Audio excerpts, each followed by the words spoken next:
So here is the TP-XXL. It's the Veto Pro Pac TP-XXL. And here's the review that you all have been wanting to know. The dimensions of the bag. Now, I had someone comment, and they were the one who told me, hey, I would love to see in your video the dimensions of the inside of the bag, the pockets, all that stuff, what you can fit in there. Now, you can see as I pan, this is a whole lot of tools. Minus this meter and this meter. All these tools that you see fit in to the main pocket, as well as there's bits up here and up here. And I think I'm empty, yes. So you can see it holds quite a bit. And to prove it, first we're gonna measure the pockets, right? So back here, we have a good solid, I'm gonna call it a 6-inch pocket, okay? So we have 6-inch pockets back here. Back here, believe it or not, now we're gonna use another thing. This is a 12-inch demo blade. If I yell at this, if you can see, it stands up just perfectly to be right at that back seam. So that actually stays up there. Carry some other larger blades in here. Okay, so that'll give you a reference as to how deep that pocket is. The sky's the limit on what you want to put up here. I actually put the blades there, and then I put my pink and black scissors up there. On the other side, I have a putty knife. Pretty nice knife. I actually really like that. And I have a full flex Werner putty knife that's sticking here. And then over here, I stick a seal puller, dental pick, whatever you want to call it, whatever your flavor is to call it, and an awl. Typically, I actually have that over here because I moved it. Okay, cool. In this big fat pocket down here, when I have it all loaded up, goes my Surehorn. I'll stand up my Klein 7-in-1 tool. Epic guy right here. I actually have some videos on this bad boy. I'm gonna put some more. It's really an epic tool. They were really good in that design. My long screwdriver, I actually stand up in here. And then I just kind of, I'm sorry for the camera movement, guys. I'm doing this one-handed because I don't have enough room to put my tripod yet. Then I put my mini bolt cutters right here. And I start going to town, right? I have a place for everything. My Knipex wire cutters, these are the forged with the comfort grip. This is the 1372-8. Amazing tool. Then I pack over here my Knipex comfort grip needle nose. This is the Knipex 26200 or 2612-200. My apologies. Got a little lazy there for a second. And then I put my Knipex 8603-180 pliers wrenches in here. Freaking love these for underneath sinks and other tight places if you have to work on something underneath there. Amazing. And then you got the big ones. Well, I'm gonna say the bigger ones. This is the 8603-250. Now, I will tell you, these I won, the 250s, and Knipex alligators. These guys, the 8801-300, this was also part of a contest that I won with this bag and some other Knipex tools. I put that guy, stand up, right in here or right down here, depending on what I'm storing. We're gonna put him right here for right now. And then I have my Cobras. This is the 8721-300. Those I pop in there with them. And this is at will for whatever I want. So I actually have a brand new pair of Wiss tin snips. They're gonna go down here. My Empire billet level that I love. Those over here quite nicely. This pockets, we're gonna call, what did I say that was? We're gonna call it a 4-inch pocket. And this fits quite nicely in there. I just stick these adapters and stuff that I use commonly up there. Up front, I put my small diagonal cutters right here.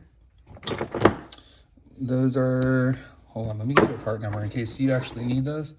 This is Knipex part number 7201160. Then I have my actual dikes over here that I use. Mostly, these are the Knipex 7401200.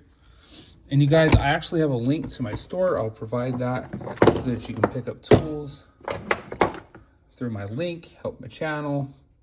And these are Knipex nippers. These things are amazing. And let's see here. The number is 68160. These things are amazing for cutting off little brad nails and other things that are annoying and hard to get to. Love it. I keep this cheap Craftsman 1/4 inch driver in here with obviously a Torx bit. Beater chisel, it's sharpened. Just drop that down in there because it's going to fall down anyways. Have some Linux PVC cutters. Those get down in here.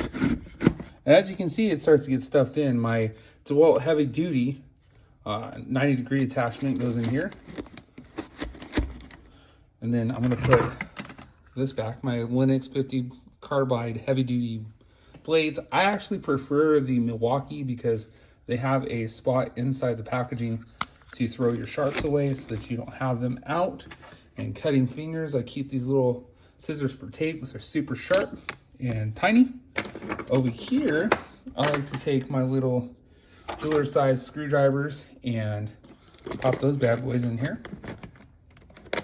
And this pocket, I've established at about 4.5, 5 inches, give or take. I got a Sharpie that I put in there. And if you want to know the depth, let me pull this out because this will probably answer a question too.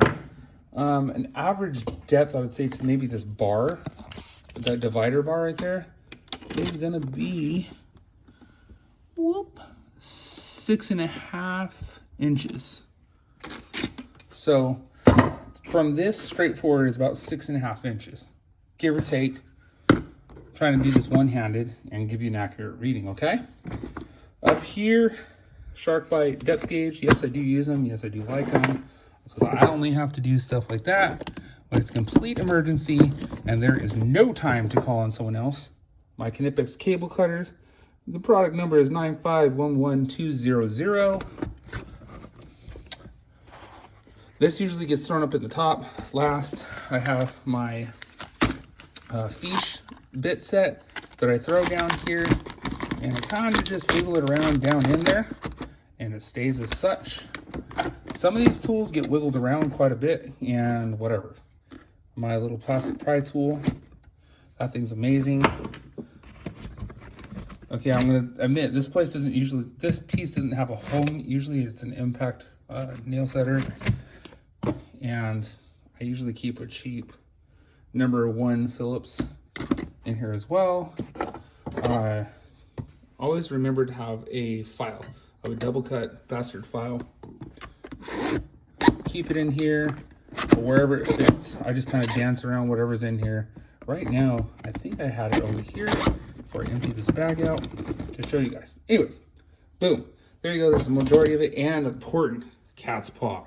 Do not forget that. It'll ruin your day. And never leave the house without your square. Swanson Speed Square. Utilitarian, right? Ink saw. My extension bit, the locks.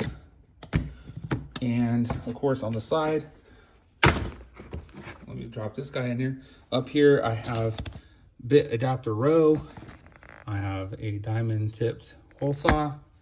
And sometimes I carry my laser in here or my Vera compact, and that goes there, the custom compact. Anyways, so as far as the pockets on this, I typically have a Franklin Stud Sensor Pro in here with some lead attachments, but if I wanted to switch that out, here's my old school Blue Point DMM from when I went to UTI, and yeah, you can stuff that bad boy in there, and it fits quite nicely. I'm doing this one-handed, blah, blah, blah. Anyways, you get the point.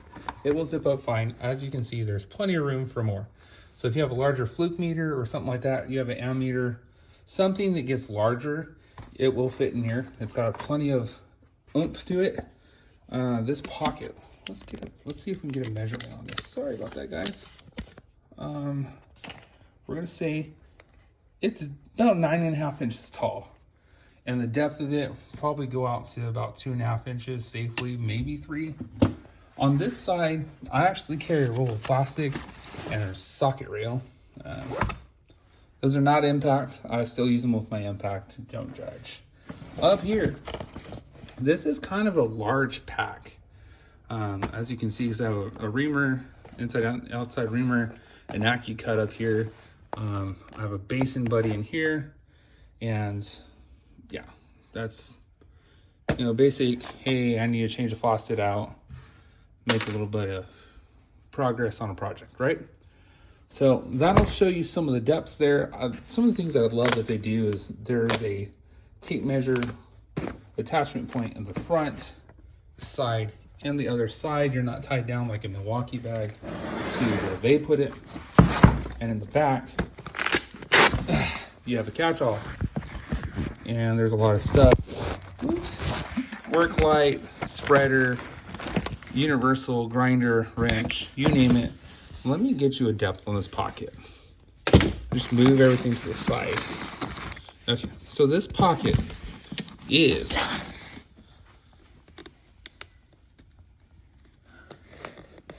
a good solid 6 3/4 inches deep, and one-handed 8.5 inches wide. Okay, so that'll help you guys out. It's got a little pouch or a little holder right here. I've actually stuck my contractor airbag. These pockets are kind of whatever. I haven't even used them yet. I will. But, you know, they're pretty large. You can probably pull that out. Well, shoot, I could shove my whole big old man paw in there, right? And that depth. Holy. Trying to do this one-handed, guys, is not easy. So when you hear content creators constantly say, I'm sorry, it's because it actually is pretty difficult. We're gonna call it 3 5/8 deep, and it expands out a fair bit. You may be able to shove a small tape measure in there, or even if you got aggressive, there you go. That's a Franklin stud sensor in there. I mean, you can't close it, but what is that? Almost 5.5, so 5 and we're gonna call a fat 5 1/4. And thickness wise, 2 1/4. So that'll give you, depth wise, 2 3/4. So that'll give you a good idea of what can fit in here. I mean, the sky's the limit. If I want to shove this in the meter bag here, I could. It's just my auto scanner for CAN bus links when I'm working on cars. But there you go. Obviously, you can tell I use this thing. I hope this helps. I know it was a bit long, but I wanted to give you guys an overview that hasn't been really shown. As far as the tape loop, I don't really use it that much. I actually may take this off, I'm not sure, or move it because it constantly swings down and gets in the way of the stuff that I needed here. Again, you guys, there's other attachment points. There's an attachment point here, a lanyard style attachment, D-ring attachments. Like, they really did think of so much here. You can detach the strap if you so choose. This handle is freaking amazing instead of being a stiff metal bar with a foam around it. And of course, the strap is actually pretty darn comfortable. So some dimensions that I forgot about the bag. As it sits right now in width, it's about 18 inches from flap to flap on the very outsides, and about 14.5 inches tall and 9 inches in depth. Being as this has tools in it, it does protrude quite a ways. As you can see, it's got its own little hump. I can still zip this, so no problem. I can fill even more tools if I had to. Right now, it's where I have it. The Velcro on here is freaking amazing, and I can do this, which is awesome with the zippers, and it's buttery smooth. You guys, this is probably one of the most well-made bags that I own. This is brand number 3 of my ownership, and I will say that I love it the most. The handle, the straps, the meter bags, the placement of everything, being able to attach things in different spots, D-rings, everything that you can think of is on here. I look forward to more setups. A friend of mine, Mills Construction, he has a hanging Veto that I think I'm going to try to get my hands on here. Budget obviously allowing. We all know that. A lot of us are family people. And if you aren't, so what? We all have a budget, right? We have to be realistic with our spending. This is a great bag. It's a great asset and a great resource to your project. Don't forget to invest in yourself. Quality matters. And once, or if you can afford it, or once you can afford it, whatever those words are for you, make sure that you make the right decision and getting a quality tool bag and something that allows you to better your efficiency. You guys be blessed. Hit subscribe, comment below, share, send a link to whoever, whatever you can do. Let's blow this channel up and get people informed about tools and the reason why we should spend our money correctly. Y'all be blessed.